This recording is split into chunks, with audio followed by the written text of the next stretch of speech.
It's Toon Talk with George Ayoub and Bill Dunn. Welcome again to Toon Talk. I'm George Ayoub, senior writer at the Grand Island Independent.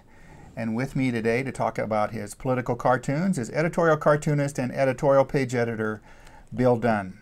Sometimes, Bill, the story changes, and you had that happen last week with a story about the Iranian rockets.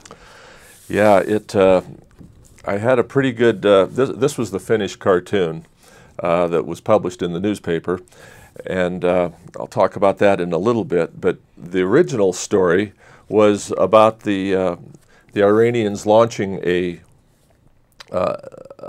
series of missiles, and it was videotaped and provided to the Western media, and but almost immediately reports from British intelligence sources and others started to throw some water on the Iranian missile test, and they were saying that it wasn't really that there were a lot of misconceptions, and that it wasn't exactly as the Iranians portrayed it. So I did this this cartoon. This is a rough of a Iranian on a Persian carpet dropping a missile, and it's taking off, and the caption was "The Fighting Carpet Air Force," and the Iranian is saying "Fire One."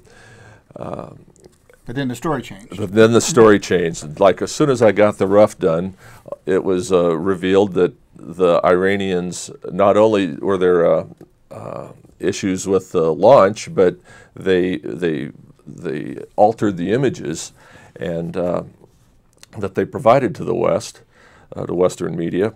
And so I did. I had to switch gears and put a different layer of the story, an additional layer of the story into it, and this is how it turned out. So actually, if truth were known, I prefer this cartoon to the one that actually published. And who knows? Maybe at some point we can do this cartoon. Maybe so. Everything goes I'm sure around. they'll give us another opportunity. That's right. That's right. I noticed on your finished product here, Bill, you have two panels or two sections to the cartoon. You had to explain the missile part of the story, then you also had to explain that it was essentially a fake, and you went with a Hollywood image. Is that why you used the two different? Right. There were two layers of the story, and I just didn't.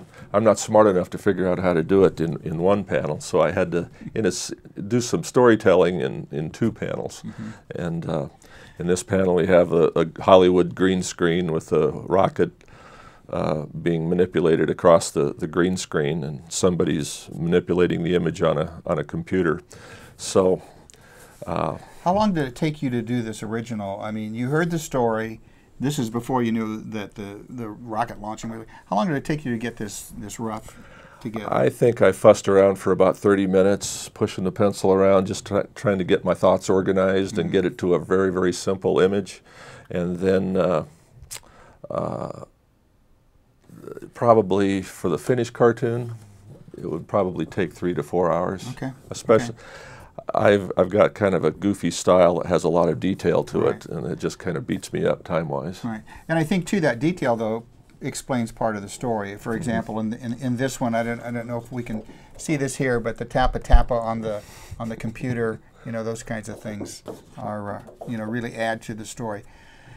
You work first. Your first medium is pencil, and mm-hmm. then you commit that with pen, and then you go to this size. This is the size actually that we use at the newspaper to scan the. We mm-hmm. scan this actual panel here, then that goes into the newspaper. So. And on the website. And on the website. So and then you keep these as originals, mm-hmm. right? You keep a book of these as originals. Right. You had another cartoon about a story that changed. I'll hold this one up. You can see this. This is a cartoon about the state fair. Again, two panels. You're trying to explain two stories. The petition process. Mm-hmm. There was a petition going around to put the state fair moving to Grand Island on the ballot. My question on this one is, you show the state fair, the petition process, as a hairball.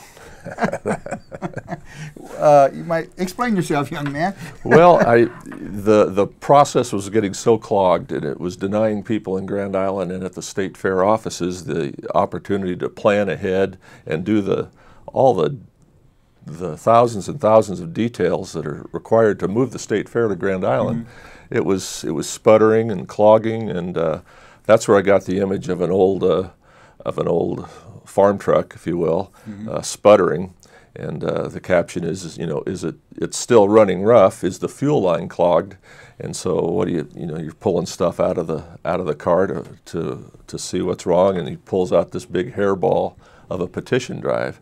I think once we got the petition drive out of the way, I think you're going to see the planning speed up. So you had this image in your mind a little bit before, as the story was going on. Do you do that? I mean, do you think in cartoon panels, and when you see issues? I know when I write a column, I think more in words and phrases. You think visually. You think of an image that might work to tell that story. Yeah, it all comes. It's a similar process to yours as you develop your column. I'm doing a similar storytelling exercise that a writer might do it, but even while the space might be a little broader, and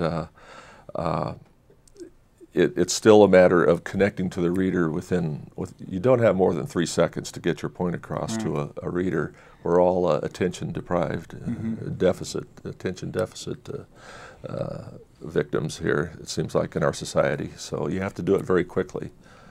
Or you're going to lose them. Or you're going to lose them.